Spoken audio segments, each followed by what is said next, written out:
On today's episode, Scott Dikkers teaches us how to be funny with our patients to help us connect with them. Mr. Dikkers founded the world's first humor website, theonion.com, in 1996. And a few years earlier, he had helped to found the original Onion newspaper. He's served as the Onion's owner and editor-in-chief on and off for much of the last quarter century. He led the Onion's rise from small, unknown college humor publication to internationally respected comedy brand. He's also a New York Times bestseller and Peabody Award winner. He documented his process for creating humor in his book, How to Write Funny, followed by the second in the series, How to Write Funnier. And on the way next is, you guessed it, How to Write Funniest, which are the basis for the Writing with the Onion program he created and teaches at the Second City Training Center in Chicago. Scott offers other courses and free resources for comedy writers on the How to Write Funny website. On the podcast, he first dispels the myth that funniness is innate.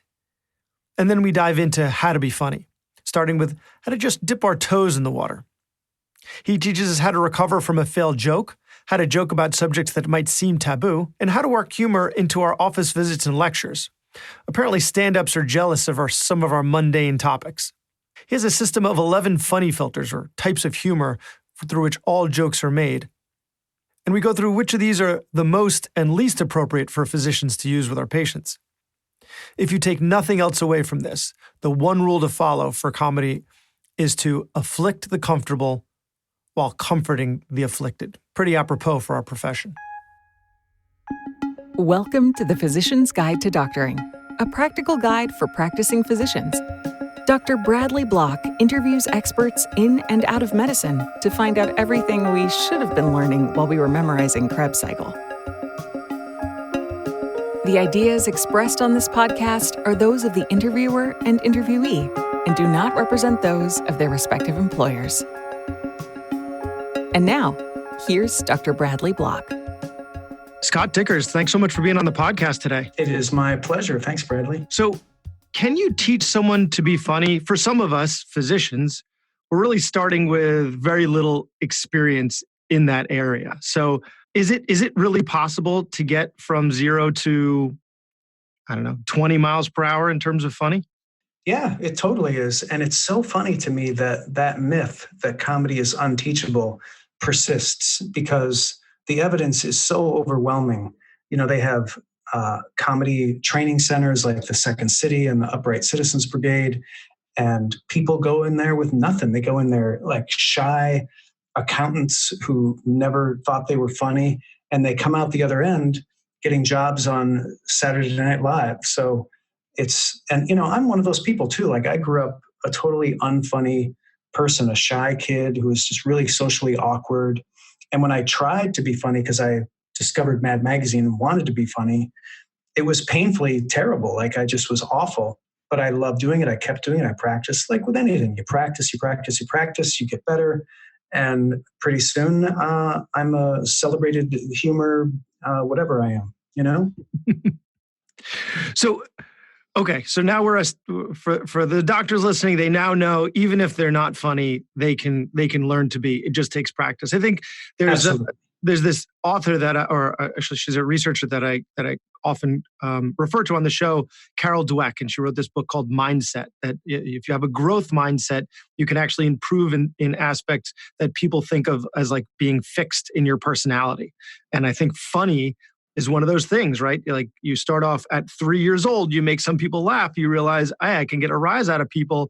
And then you kind of, as you're 4, 5, 6, you kind of can figure out what makes people laugh and then what doesn't. So by the time you're 12 and in middle school, you're the funny one. And it seems like you were just always that way. Meanwhile, the rest of us probably started when we were a bit older, and we're more apprehensive about taking those risks to figure out what's funny and what isn't. Yeah, you've got it exactly. You're putting in your Malcolm Gladwell 10,000 hours, oftentimes in childhood, because people tend to become funny as a response to whatever family dynamic they grow up in. Maybe they're the peacemaker in the family. Maybe they've learned that they get love if they're funny. And so they're practicing and they're doing it all the time. And then they do it at school. So by the time they're 15, 20, they're masters of humor. But not everybody does that. Some people, like I said, they're accountants and they never were funny. if they want to start putting in their 10,000 hours at age 40, why not? It doesn't make any difference. But yeah, I agree. It is typically a young person's game, comedy, because people are more uninhibited when they're young, and they'll say anything and they'll try anything and they don't care if it flops. And so we obviously grow up, we have that fear of not being accepted or being inappropriate or being dumb or goofy or childish or whatever. When you're a child, obviously you don't care. So when you go to a place like the Second City Training Center in Chicago, where I have the pleasure of teaching, that's the first thing they do is they break down your inhibitions. So you start to act dumb and act goofy and act silly, and you just loosen up and you just start acting like a 3-year-old again. And it's very liberating because, we still have those desires to be goofy and silly and say whatever we want, but we've just learned to suppress them. Doctors especially, they're very suppressed because they have to be so appropriate all the time. Right. So I don't know if we can really go back to being uninhibited when we're in the office with our patients, because we're going to burn a lot of bridges and lose a lot of trust that way. So I think maybe we're going to have to keep that in mind in terms of our recommendations. Yeah, you do that in a comedy class. You go overboard in a comedy class and you do wild gestures and you act like a goof. But what that does is it just lets the steam out a little bit so that in your regular life, you can be 2% more uninhibited in, mixed company. Yeah. And actually on your podcast, I was listening to the episode with Chris Titus, and he mentioned that he was in, I think it was an improv class or a stand-up class with someone, or no, it was someone that was opening up for the comics, and it was a physician, and the physician was just trying to improve his chops for his profession. Yeah. That seems like that is intense. That physician is bringing a whole new level of intensity. Absolutely. I mentor people on occasion, and right now I'm mentoring, it just so happens, a doctor who wants to learn how to write comedy. And he's learning really fast. He's going gangbusters. He came at it with really no background in comedy. Which is, I think, for the listeners out there, where and from hearing my previous episodes, they know that that's where most of us are starting from. So how do we even know if we're funny? Because I know plenty of us think that all of our patients love us, and then you go on Yelp and find out that's not the case. So I'm sure a lot of us think we're also funny. How do we know if we're funny? And then in the act, how do we know if we're being funny versus getting maybe some pity laps and smiles from our patients? Yeah, that's a great question. I think it depends on, it's like anything. If you call yourself funny, if you're labeling and branding yourself as funny, you're going to have this expectation that everything you say and do is going to be hilarious. But if you allow yourself to praise effort and say, oh, that was a funny thing I said that one time, I have some promise, maybe I should work on that. That's a much healthier way to begin. If you're going to brand yourself as unfunny, that's just as harmful, because then you're not going to think anything you ever say is funny. Everybody's on the spectrum. Sometimes we're going to say stuff that's funny. Sometimes we're going to say stuff that's not funny. Being able to recognize it is pretty simple. It's just, do people laugh? Does it put people at ease? Does it make them like you? Great. If it doesn't, if it makes them feel awkward, if they squirm in their seat and get embarrassed, you're doing it wrong. That's the main thing I would say is I wouldn't think of it in terms of, am I funny or am I not funny? I would think of it in terms of, have I done something funny? If so, maybe look at that. What did I do? Or did I do something that really wasn't funny? And look at that too. Okay, how would I do that differently? So don't pigeonhole yourself. Recognize that it's something that you need to work on. Even if you are funny, you can always get funnier. Of course. But you're saying it's not hard to tell from the audience whether those are genuine laughs or not. The best thing about comedy is that it's so clear when it's working because people are laughing. So do you have any big pieces of advice? And I think we're going to focus most of this on the doctor-patient interaction, right, in the exam room. Although it would certainly be nice to get some pointers as well for if we're giving a lecture. But let's start with just the doctor-patient relationship. Any big pieces of advice, big picture, big rules? I've heard you talk on your show about not using cliches. I was thinking that actually might be a better idea for doctors to use if they're just kind of trying to dip their toes in the water of being funny and want to stay safe? Yeah, cliches are incredibly safe. And I don't like to use them in professional work, but I love to use them in interpersonal, conversations, stuff like that, because they're great. Like I still call the internet the interwebs in interpersonal conversations because I still think it's funny, even though it's a cliche that dates back almost 20 years at this point, 15, 20. And so, yeah, cliches are great. There are so many little phrases and jokes that people have already told. I actually have a list.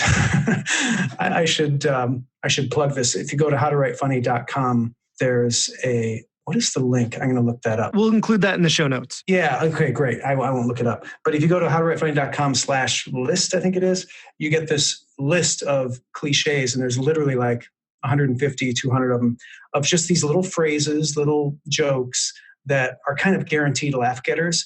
The reason I made the list was for professional comedians to not use them. Because if a professional uses them, it's kind of like cheating. But a doctor in an office, absolutely, like go nuts with that list. Any other general rules that you think might help guide us and push us in the right direction? Yeah, so I don't want to get too far in the weeds here, but so when I break down the craft of comedy and teach it to people, I tell them the first thing you have to have is subtext, which means you have to have something to say. You have to have something you're communicating. And then to make it funny, you just have to filter it through one of 11 different funny filters. And these are the only 11 things that are funny. One of them is irony. One of them is hyperbole. One of them is analogy. One of them is misplaced focus, character, parody. So they're all like literary devices. And there are a handful, like 2 or 3 of them that are really safe and that you can use in a doctor-patient relationship where you're not going to offend anybody. One of them is shock, which I wouldn't use, like shock humor, anything having to do with sex or violence or drugs or death or whatever. That's going to be inappropriate in the wrong context. But there's another funny filter, reference, which is a really powerful form of humor where you simply find a reference that you share with the person that you're talking to. Jerry Seinfeld was a master of this. He would always point out these little things in the world that he's noticed that you never thought about, but as soon as he mentions it, you're like, oh, I've noticed that, and you laugh. It's just this moment of recognition. Like, did you ever wonder how you always lose a sock in the washing machine? Just little things like that he can spin into a bit. And if you're in a doctor-patient relationship, you have a lot of shared references, and you can just by bringing up those little things that you share, it lightens the moment, it bonds. Humor is very bonding. So I would say use reference humor. It's like observational humor. And then another one is character. So character humor is when you typically use a comedic character or an archetype that the audience kind of immediately understands because it's like a 2-dimensional character. And characters recur constantly in comedy. There are characters like the bumbling authority, the man-child. They just over and over and over, we see these characters. They come in slightly different shapes and sizes, so they always feel new. But usually when you say someone's funny, they're like a character. So they have character traits. And a lot of funny authority figures like doctors or school principals usually essay certain character traits, or they exaggerate certain character traits about themselves. And that can really work. And a really good trait to exaggerate in yourself is anything that's like ineffectual bumbling, like not like literally bumbling, but like, for example, being clumsy or being not knowing the right way to say something to someone, making fun of that, and being self-depreciating. Like people always appreciate that. It's very disarming. That's just a handful of like little like tips or techniques that I think you can't go wrong, at least experimenting with. I think for physicians, it would probably be a better idea if you're like fumbling with the computer, or because you don't want to. So I'm going to be operating on you in a half an hour, and if you try to be self-deprecating about your inability to have hand-eye coordination or something like that, probably not a good idea. But poking fun at the fact that we spend so much time behind a screen instead of making eye contact with the patient, which is something we all complain about, and things like that, rather than something specific to the practice of medicine. Absolutely. It has to be about something ineffectual, so that there's no real danger that you're going to be incompetent. But if you can show incompetence in some inoffensive or ineffectual way, that's really funny. Poking fun at your inability to run on time, or those are like Your inability to take your own advice and lose weight, your inability to keep your hair, just anything. Yep, I use that one already. All right, good. Unfortunately. So are there any other, so you said shock was one to stay away from. Do you think there are any others, any other of the 11 funny filters that you think it wouldn't be a great idea for doctors to use with their patients? Anti-humor is not one I would use. That's under the category of meta-humor. Meta-humor is wonderful. Like that's if you tell a bad joke and then you're able to laugh at the fact that you told a bad joke. That's really good. That's a great self-depreciating thing to do. But it's getting close to anti-humor, which can be a little esoteric. And I wouldn't necessarily go there. And I think irony is wonderful as long as your subtext is harmless. Like I wouldn't use irony if your subtext is something serious, And, with a doctor, I think you obviously intuited this. Like anytime you're making jokes, you want to do it in the small talk portion of the meeting and for any harmless or ineffectual part of the meeting. But then once you're talking medical stuff, it's like you're down to business. And the humor is just like the parsley on the dish that kind of makes it pretty and makes everybody a little more comfortable, So it's a way to help build rapport at the beginning of the visit, not at the end of the visit when you're, or I guess you could also splash it in a little bit at the end of the visit. Bookend it. And, time for reference. Yeah, no, that's perfect. Like a stand-up comedian will almost always end their set with a callback joke, which is a form of reference because they told the joke once before in their bit or in their set. And then they do it again at the very end and the audience recognizes it, remembers it, and it's like a shared reference. Everybody loves it. So a doctor being able to make a joke about being late at the beginning of the meeting and then calling back that joke at the end of the meeting is if you can pull that off, you seem like a competent, funny person. And one thing we should also talk about is the importance of confidence. Confidence is everything in humor. If you're not confident, you're not going to be funny. Even if you've got jokes that you've crafted, they're just not going to work. The same jokes crafted, the same jokes told by someone with confidence, however, are going to work great. So by the same token, if you've got bad jokes, those aren't going to work if you don't have confidence, but they actually will work if you're really confident. The quality of the humor is actually less important than how confident the performer is. The delivery. So you mentioned before using meta humor to recover from a bomb. And I think if we're confident in our ability to recover from a bad joke, it's going to help us just be more confident presenting with humor throughout the entire visit. So absolutely. So if we do tell a joke and it's met with crickets or maybe even disdain, how do we recover from that? How do we salvage that potentially damaged relationship? With confidence and with meta humor. So making a joke about how, good thing I'm a doctor and not a comedian type of a line, immediately puts everyone at ease and you can recover from just about any joke with that type of attitude. And again, if you're scared that you made a mistake and you're nervous, that's going to come off as very low confidence and it's not going to work. You're not really going to be able to recover. But if you can recover like Steve Martin, he does meta humor all the time. He's just made of pure confidence and it always works. He can go up on stage and just tell a really bad joke and pretend to be laughing at it himself, even though he knows it's terrible. And the audience is loving it because he's enjoying himself so much. It's infectious. Right. To use another doctor reference. That wasn't even intentional. It's just pouring out of me. Good. So do you think you can use the same thing if you crossed the line? Let's say you made a joke and it turns out not only didn't they think it was funny, they thought it was a bit inappropriate. Sometimes I'll use profanity if my patient's in their early 20s, right? And I can feel out the patient, at least I think I can, and figure out, especially if they're, dropping F-bombs with me during the visit. I don't know why they get the impression that that's okay, but they do. And then I run with it. So, but let's say I have that, but with like an octogenarian and it slips out and I've crossed the line, totally inappropriate. Do I just do the same thing? Or do you think there's something else that I need to do in order to be able to move on? Or same idea, just make a joke about the joke, keep going, push through, be confident? I think in general, the latter. I think Okay. you make a good point, like with the audience, because obviously you need to know your audience and you need to know what they would accept.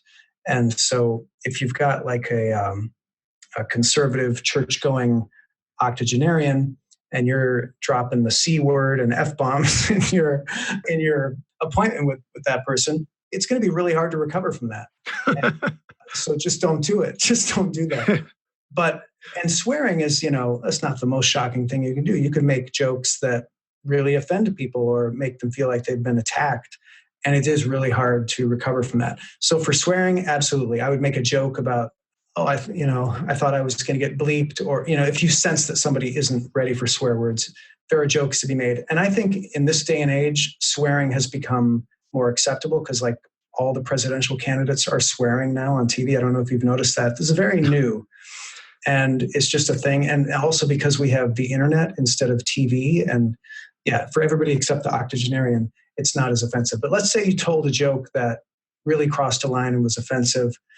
I think the best thing to do is prevention in that case, to use another medical analogy. I want to explain like what jokes do cross the line and just don't do those jokes. So the central mission of good humor should be to afflict the comfortable and comfort the afflicted. So if you're punching down and you're making fun of someone with a terminal illness, or you're making fun of an oppressed group, that's going to be perceived by most people as crossing a line and inappropriate and offensive, especially if they're in that group or affected by whatever you're minimizing. By the same token, if you punch up and you afflict the comfortable, almost everybody appreciates that. Everybody loves to see authorities brought down to size, institutions that are establishment institutions being mocked is always fun. And so as long as you're doing that and not punching down, you could even suck up a little bit, especially to the octogenarian, like being pro-establishment's not going to hurt you, but don't ever punch down. Like no, even somebody who, let's say they're a racist and they are just a cruel person, that's the only type of person you can get away with that. But that's a small minority of people. Most people, regardless of where they are on the political spectrum, don't enjoy humor that kicks people while they're down. And as long as you can avoid that, I think you're not really going to do anything too offensive. Sort of superficially offensive stuff, swearing, sexual references, drug references, stuff like that. I think those can be easily recovered from with a little bit of self-depreciating meta humor. So that gets us to a little bit of a different question. It might actually, it's very similar. I crowdsourced some questions from the Twitter. Wonderful. And one of the questions that came up was very well phrased. How do we respect all without dampening joy, right? We want to set the tone in the workplace. A lot of times the physician is the leader, and like if I'm in the operating room, right, it's myself and the anesthesiologist, and then everyone else is helping us get the operation done. So we set the tone. So how do we set the tone in the workplace where there's varying degrees of what's funny and what's appropriate without disrespecting people, but still allowing them to enjoy it? Especially since medical humor, there's a lot of gallows humor, so it can get pretty dark and pretty offensive. And you're talking about humor amongst the medical staff, not between staff and patients, right? Yeah, I mean that really, I think it was from an attending who would be going on rounds. So that's the attending, a couple of residents, a couple of medical students, and hopefully the nurses. And so this is frequently done in front of the patients. So still, you may or may not be speaking directly to the patient. You may be speaking to the staff or to the other more junior doctors. Yeah, I think in a situation like that, like if it's mixed company and you don't know everybody and it's maybe mixed audiences, mixed demographics, again, you can't go wrong with like reference humor because so many shared human experiences can be mentioned that everybody can relate to. And if you say them confidently and with a smile, like if somebody's hurting, and you can relate to that pain, or you can associate it with another pain that we've all experienced, that can be a light moment. If it's like gallows humor, I think everybody appreciates a little gallows humor as long as it's harmless, as long as it's sort of Addams Family caliber and not like Alfred Hitchcock caliber, you know what I mean? Yeah, I at least when I trained, which at this point was like, I finished my training 8 years ago, but I started 15, 20 years ago, close to that. The landscape has changed a bit. So there was, at least then, a lot of pretty offensive stuff being said. But I think nowadays we're getting better about that. What's appropriate and what's inappropriate. So it was definitely Alfred Hitchcock, and I'm sure a lot of that is still happening, and some of that's coping, right? You experience some pretty dark stuff in some of our specialties, so just helping push through it, that ends up happening. But you're right, you have to be cognizant of your company. Yeah, and there's obviously varying degrees. Like one of the funny filters is hyperbole, and so a good doctor joke, just kind of a really generic joke. If a kid comes in and they hurt themselves, saying, pretending that they're going to die because of like a stubbed toe or whatever, like that's a little hyperbole. Everybody's going to laugh at that because we all know that they're not going to die. They're just hurting, but it lightens the mood a little bit. Maybe can get them laughing through the pain a little bit. And again, if it has to be told with confidence or it's not going to work. But yeah, I think the gallows humor is something you have to assess your audience with. So I'm an ear, nose, and throat doctor, and I do a lot of outpatient visits most of my time. I spend some time in the operating room, but I spend a lot of time in the office. And we tend to see the same things over and over. And so I try to kind of have a shtick, right? Oh, sure. Because how many times can I remove earwax? And, I tend to say the same things over and over. So I try to make it entertaining for the patient, which makes it more entertaining for me and more engaging. Do you have any recommendations for kind of honing that shtick? Like, how do I improve upon it? I don't even know where to begin. The things just kind of, some things end up being said organically. I find sometimes that works, sometimes it doesn't. Do you have any recommendations for that? Yeah, it's a great question. So you're basically a stand-up comic and you're testing material at open mic nights. But instead of having an audience in a comedy club, you have a patient that you're taking earwax out of. And yes, you're that's trying, exactly it. you're trying material. You have what's called your type 5, like your routine that works, but you want to experiment, you want to expand it, you want to improve it. So what you do is you drop in something new, like in the middle, like use your safe material that works, but drop something new in the middle and just make a mental note. Did it work? Was it funny? And if it was, like, comedy is just a process of evolution. Like, you try something, and if the audience laughs with it, you keep it, and then you riff on that, and you go more in that direction because they're laughing at that. And after a few performances, you've got a much improved set or whatever. So one other thing that comedians do, and I don't know how far you want to go with this, but I would do this before the patient comes in. Just run the recorder on your phone so you can listen to yourself later to remember any jokes that you improvised during your little shtick that you want to make sure you remember. You know what I'm saying? Yeah, that I think that gets into some murky legal territory in terms of recording the Patient Privacy Act. Didn't even think that. I'm not a doctor, so I don't know that stuff. Yeah. No, but that's just in general. I think that's a good idea for doctors to do, is to record their visits from time to time and even videotape them and look at them and see what you look like when you're interacting with your patient, not just for humor's sake, but just to recognize some of the potential flaws in your interaction. It's something that I keep meaning to do, but keep not actually wanting to do because I'm afraid of what I'm going to find. Yeah, it is scary to record yourself. You learn a lot. Yeah. I've yet to have the chutzpah to pull the trigger on that. So how do you deal with taboo subjects? So we got a little bit with, reading your audience and what's safe and what isn't. But sometimes in medicine, there are some taboo subjects that we deal with. And like when you were at the Onion, right? You guys put out a 9/11 edition 2 weeks after it happened, which I think, speaking of chutzpah, and I mean, looking at it now, I think it's fantastic. But how did you know when it was okay? And by extension, then how do we know when it's okay? Well, thank you for saying that. Yeah, so there's a formula for edgy humor. And in my opinion, no subject is taboo because as long as you're comforting the afflicted and afflicting the comfortable, you can tell any joke about any subject at any time. And one thing you have to remember is that comedy is a coping mechanism in times of tragedy.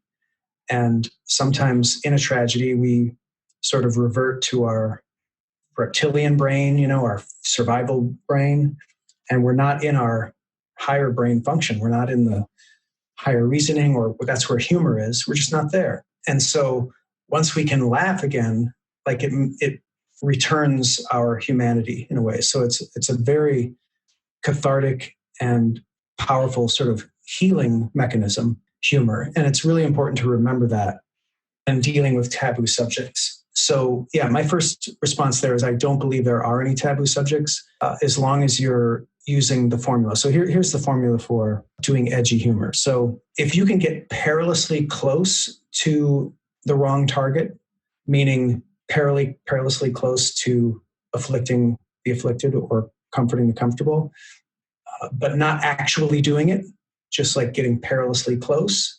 And there's a fine art to that. But if you can do that a little bit, your humor is going to be perceived as edgy. Number two, there's a formula that all comedians know. Comedy equals tragedy plus time.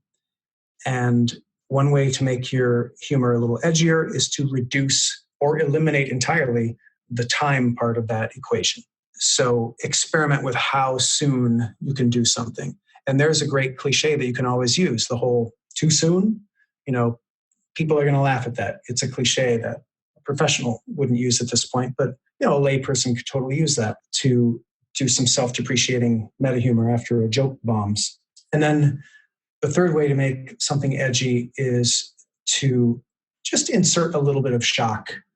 Throw in a little swear or make a reference to something shocking like sex or drugs or violence or something like that. Do any combination of those three things and your humor is going to be edgy. So you don't have to use a taboo subject to do edgy humor. You can do that humor about the most mundane thing in the world. You may come up with a joke about tacos and just run it through those three things, and you might have yourself a really edgy joke. A taboo subject, as long as your heart is in the right place with your subtext, as long as you're saying the right thing, nobody's going to find that offensive. Well, somebody might, but they'd be in the wrong, and I wouldn't worry about them. Because here's the other thing about humor is that if someone somewhere is not offended, you're probably not doing it right. Because somewhere, there's always somebody who has no sense of humor. And at some point, them being offended becomes more their fault than yours. A couple of years ago, I had a string of Yelp reviews that were 5-star Yelp reviews where they mentioned my humor, followed by a 1-star Yelp review where they mentioned my humor. So, of course. Yeah, perfect. So you're saying that meant I was doing it right, not that I messed up with that one person. That person was wrong. Wonderful. But I think that's an incredible rule. Afflict the comfortable and comfort the afflicted. That's that rule, whenever you're joking around with your patients, as long as you're following that, it's really hard to go wrong. It really is. Yeah. You can say just about anything. So I'm giving a talk in a month and a half on surgical options for sleep apnea. It's hilarious. A barn burner, right? So what happens when we've got a really bland topic and we want to inject some humor, right? Like we just foresee everyone nodding off as we're droning on and on about a pretty mundane topic. How do we inject humor into there? But it doesn't necessarily need to be edgy, just something. Something to lighten it up. I totally understand. I'm on the lecture circuit as well. I give talks. My whole talk is funny, so I don't have to worry about injecting humor in my talks. But I can imagine a talk on that subject. You could really use a little humor injection. So there's a few things that I would do. First of all, count your blessings, because when your subject is really dry, the hard work is already done for you, because all comedy needs a straight man, and you've got the straight man. All comedy comes from contrast between the straight, the serious, and the boring, contrasted with the wacky, the silly, and the inappropriate. If you just have the wacky, silly, and inappropriate, that comes off as really kind of clownish and childish. And if you just have the boring and the straight, like obviously that just comes off as boring. So being able to play off of the two a little bit is really delightful to an audience. So when you're doing a humor lecture like I do, like that's really hard. You're expected to go up there and just be funny. Or stand-up comedy. Everybody knows how hard stand-up comedy is. It's like one of the hardest things in the world to do, because there's no straight man. Like you're just expected to go up there and be funny immediately. So count your blessings. A boring lecture about sleep apnea is the greatest gift that a comedy writer could possibly have, because you can make jokes about snoring and about sleeping through your talk, and, or the audience sleeping through your talk. Like there are so many jokes that you can use to play off of that straight subject. I'm envious of you. So Really? Number two, so I wrote this book called How to Write Funny. So it's a long process that comedians and comedy writers learn to craft jokes. And it's too much to get into just in this interview, but broken down very simply, you have your subtext, which is the thing that you're trying to communicate. And then you filter that through one of these 11 funny filters, and it comes out the other end as a joke. And so you can just use, and there's methods in the book for how to craft individual jokes. And you can go through that and like brainstorm some jokes and try them out on, some people in the office before you give your talk to see if they're going to be good icebreakers. And that would be a really good, fun experience, I would think, for somebody who's trying to get better at writing humor or get better at being funny. Failing that, so that's, the do-it-yourself method. There are tons of people, tons of comedians who are at your service for writing a few jokes. Like just Google comedy writer and you'll find 1,000 people with websites who write comedy articles and write, freelance jokes for various publications or TV shows, who would be more than happy to write some ice-breaking jokes for your speech. In fact, there's an outfit that I was associated with during its founding called Comedy Wire, where there's a whole team of comedians, and you basically pay them, you give them a prompt, and they come up with like dozens of jokes to suit your needs, and you pick the best one. So there's a service for that. I don't know if that's what you were implying or what you wanted to get into, but it's a thing that you can do. That is, I didn't realize that there was TaskRabbit for jokes. That would have been useful for like a best man speech. I'm sure there are a lot of people out there that would reach out to something like that. Mm-hmm. Yeah, it's a great service.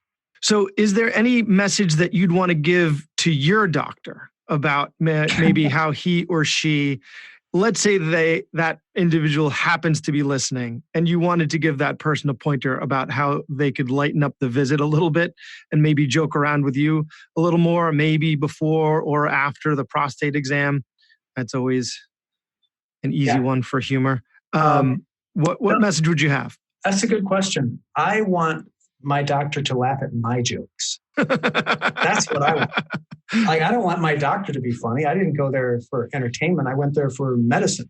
So if I'm like trying to make light of something, or, getting embarrassed talking about like bodily functions or whatever, I want them to laugh along with me because that puts me at ease. If they're all totally serious and like giving me this stern look and nod while I'm trying to explain something in a humorous way, that makes me a little nervous, It also tells you that they're listening, right? If they're laughing at your jokes, then clearly they're listening. Yeah. And they might not be listening. They might not be attentive to what you're saying if they're not actually laughing at your jokes. Yeah, because if you feel like you're a doctor who's not funny or who doesn't have a good sense of humor, and you feel like you're a lost cause and there's no way you're ever going to be perceived as funny, just laugh a lot at other people's humor. Like that's delightful. Everybody likes being around people who laugh. Oh yeah. One of my friends is like everybody's favorite person because He's a he just laugher. laughs at everybody. He thinks he makes you feel like you're the funniest person alive. Exactly. Jimmy Fallon is a laugher. Yes. He does yes. that. It's a great quality. So I wanted to thank you for a couple of reasons. One of which is,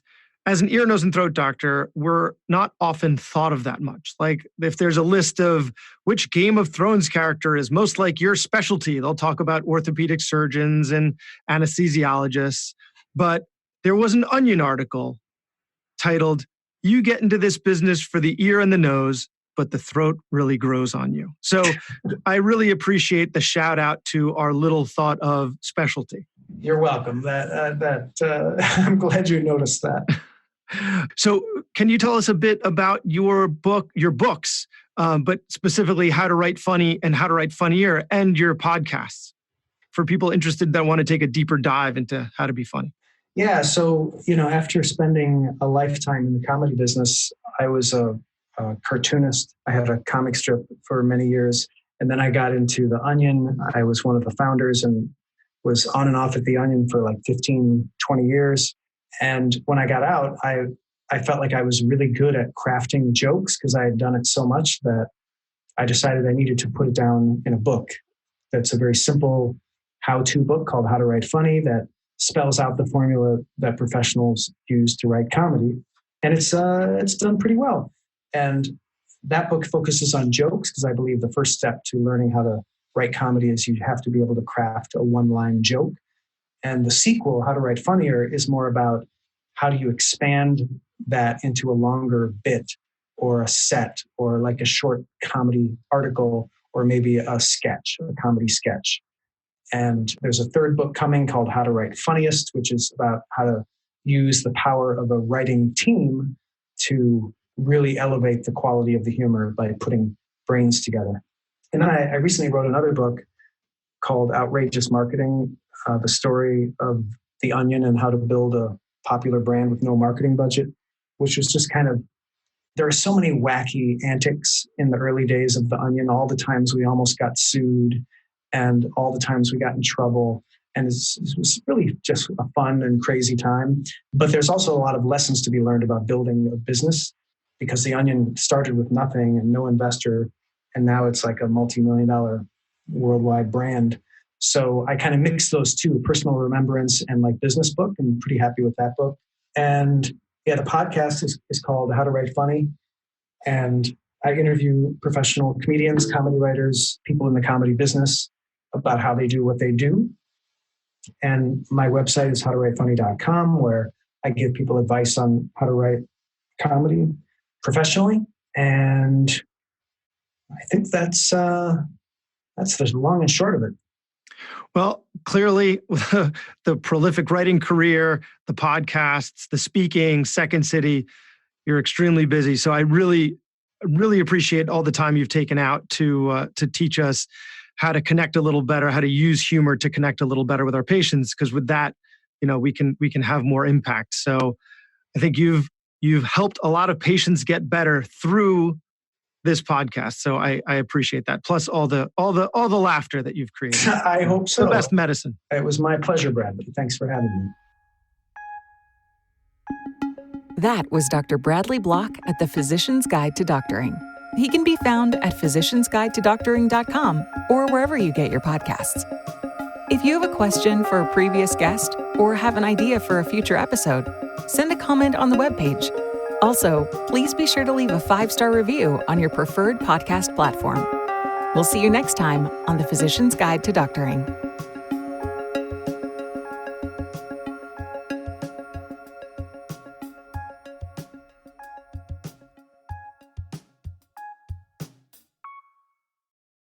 Today's guest is not an attorney, accountant, or financial advisor, and neither am I.